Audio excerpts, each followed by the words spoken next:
Ang hirap i-film nitong video na to kasi yung araw, taas-baba. Nasa Germany ako ngayon and 2 PM pa lang tapos ang likot-likot na ng araw kaya adjust ako ng adjust ng ISO.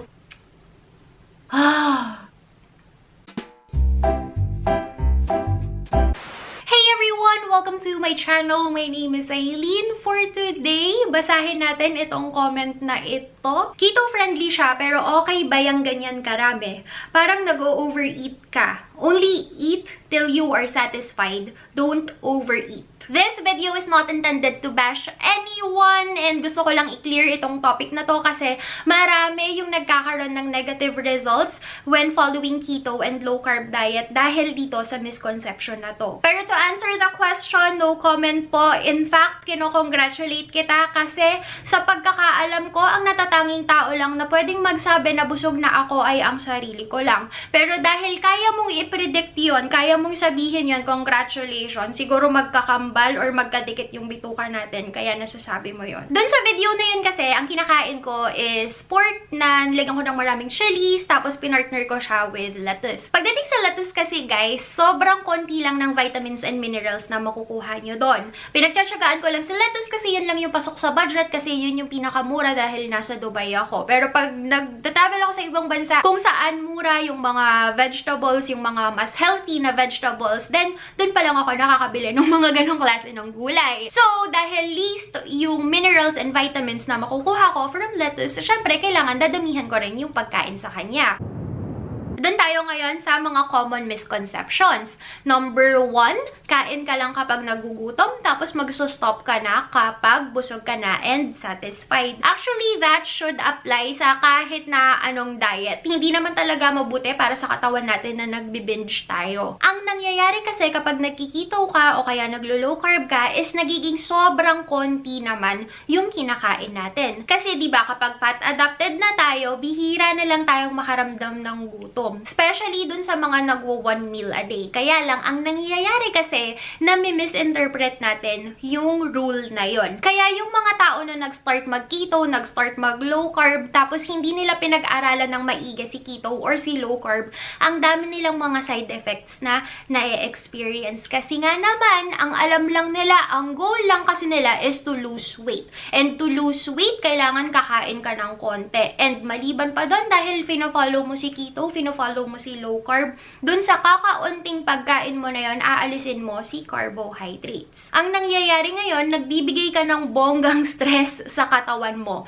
Dahil nasi-stress yung katawan mo, hindi na niya mabibigyan ng proper nourishment yung buong katawan mo. Especially yung hair, especially yung skin, especially yung nails.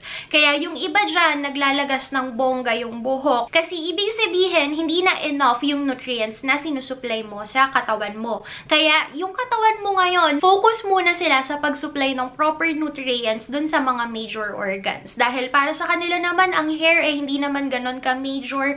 Ida-drop muna nila or isi-skip muna nila yung pagbigay sa kanya or pag-supply sa kanya ng proper nutrients. Kasama na din dun, syempre, yung skin and yung nails. Yung nails, nagiging brittle siya. Ibig sabihin, mabilis siyang maputol. Tapos yung skin naman, ang tsaka ng glow. Kaya minsan yung iba nasasabihan na payat ka nga pero mukha ka namang may sakit. Kasi ibig sabihin, hindi proper yung nutrients na sinusupply mo sa katawan mo. Ano yung reason? Kasi sobrang konti ng kinakain mo. Dahil masyado kang nakafocus dun sa idea ng weight loss at saka dun sa idea na kailangan kumain ka lang ng kakaunti. Nasi-stress ngayon yung katawan mo. Hindi mo ngayon siya nabibigyan ng proper nutrition. Ang proper way ng pag-follow dun sa rule na yon, dun sa rule na kakain ka lang kapag gutom, magso-stop kapag busog, is yung kakainin mo dun sa duration na nagugutom ka is healthy and nutritious food. Ano-ano yung mga yon?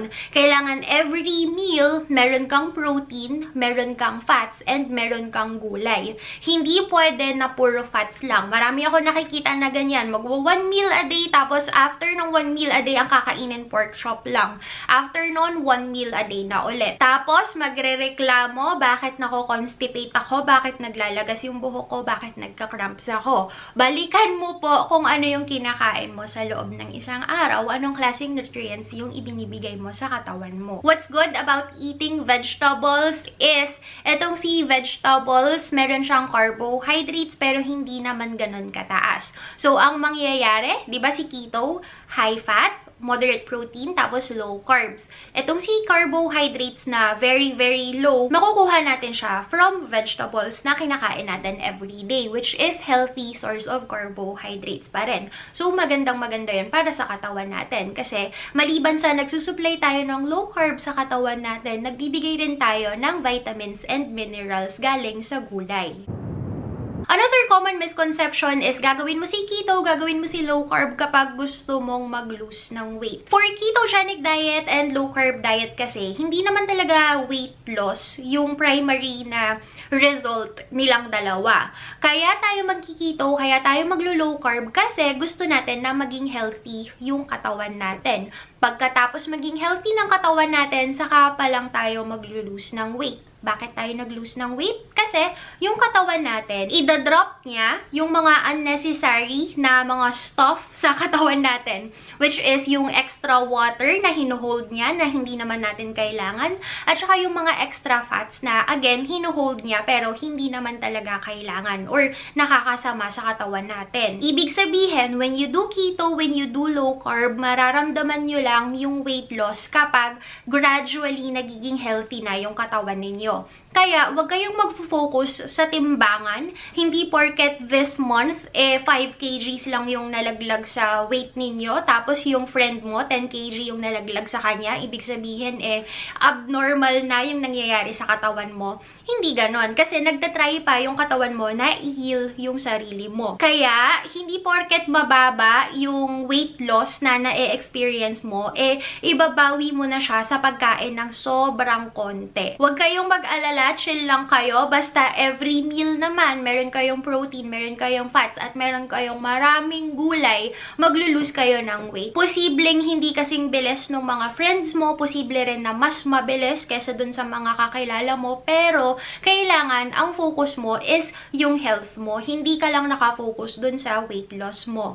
Kung mapapansin natin, yung mga tao na hindi nila masyadong in-educate yung sarili nila, nung nag-start sila ng keto, nag-start sila ng low carb, yung ang gusto lang talaga nila mag-lose ng weight, kaya ang pinapakinggan lang nila na principle hindi kakain ng carbs, tapos magfa-fast, tapos kakain ng sobrang konti kasi para dun sa caloric restriction, ang nangyayari sa kanila, naglulose sila ng weight drastically, tapos naglalagas yung buhok nila, hindi maganda yung skin nila, yung parang, parang may sakit sila, ganun. Parang may sakit sila tignan kasi ang dry ng skin nila, walang glow. Tapos yung nails nila, ayan nga, tulad ng sinabi ko kanina, na mabilis magputol-putol. Kasi nga, it's a reflection sa kung ano yung nangyayari sa loob ng katawan nila. Dahil hindi sila nagfo-focus sa health nila, akala nila, ang pinaka-trophy nila is yung weight loss nila, ang nangyayari, yung katawan nila yung nagsosuffer. Kaya rin, nagkakaroon ng bad na reputation si keto and si low carb. Pero kung titignan mo naman talaga,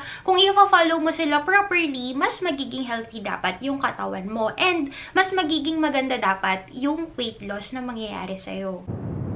Para ma-follow natin properly yung concept na kakain kapag nagugutom, mag-stop kapag busog na, ang gagawin mo dapat, especially kung strict ka, tapos meron ka talagang goal na malaking weight loss in just a few weeks or few months, ang gagawin mo, every time na magugutom ka, let's say, ang first meal mo every day is 12 noon. Ang kakainin mo agad is big meal agad. Ano yung big meal? Ibig sabihin, meron kang source of fats, meron kang protein, tapos meron kang gulay. Maraming gulay, pero siguraduhin na keto approved siya. Kung pinapanood nyo si Dr. Berg, ang sinasuggest niya palagi is 7 to 10 na cups yata or bowl, hindi ko maalala. Basta sobrang dami ng green leafy vegetables. And kung akala nyo na sa pagkain nyo ng lettuce, enough na yon, hindi po lettuce yung sinasuggest niya. Ang sinasuggest niya is yung mas healthy pa na green leafy vegetables. Kasi si lettuce, hindi naman ganon karami yung vitamins and minerals na meron sa kanya.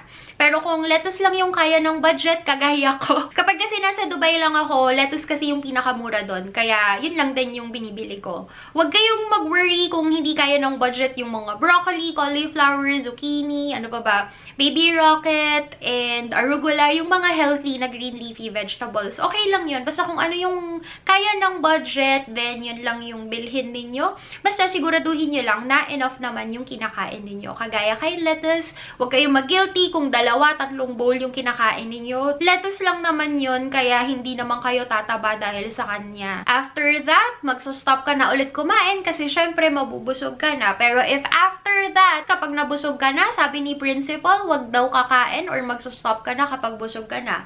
E di mag-stop ka. After a few hours, kailangan mo na ulit kumain kasi magsa-start na ulit yung fasting mo. Or after a few hours, kailangan mo na kumain kasi nagugutom ka na. Ganon ulit. Kakain ka ulit ng big meal. Meron ka ulit fats, meron ka ulit protein, tapos meron ka ulit gulay. Skip mo na muna yung pagkain ng snacks. Kasi syempre, kung puro big meals naman yung kakainin mo, di hindi ka masyadong mabilis magutom. Kaya magugutom ka ngayon, kakain ka ng nuts, tapos after 2-3 hours, nagugutom ka na naman. So, kakain ka na naman. Kapag ganun kasi, kapag supply kayo ng fats sa katawan nyo, hindi kayo makikick out sa ketosis kasi fats naman yun. Pero, instead na yung stored fats ninyo, yung binaburn ng katawan nyo, ang ibiburn ng katawan nyo is yung fats na sinupply ninyo, yung fats na galing sa nuts. Kaya nga palaging sinasabi na kapag gusto mo mag-lose ng weight, kain kapag gutom, stop kapag busog na. Kasi nga, every time na nagpapasok tayo ng pagkain sa katawan natin, kahit na fats lang yan, maganda sana kung fats kasi hindi tayo makikick out sa ketosis. Pero, hindi naman ibiburn ng katawan mo yung stored fats. Kung ang kinakain mo naman is carbs, syempre, yung fat burning ng katawan mo magsa-stop. Kasi, nag-imbak ka na naman ng carbs sa katawan mo. Kaya, para bumalik dun sa process ng pag-burn ng fats, kailangan ubusin na naman ng katawan mo yung carbs na kinain mo. So, that's it, guys! Thank you so much for watching and have a good day! Bye! And, sobrang... My God! Ano ba yung araw?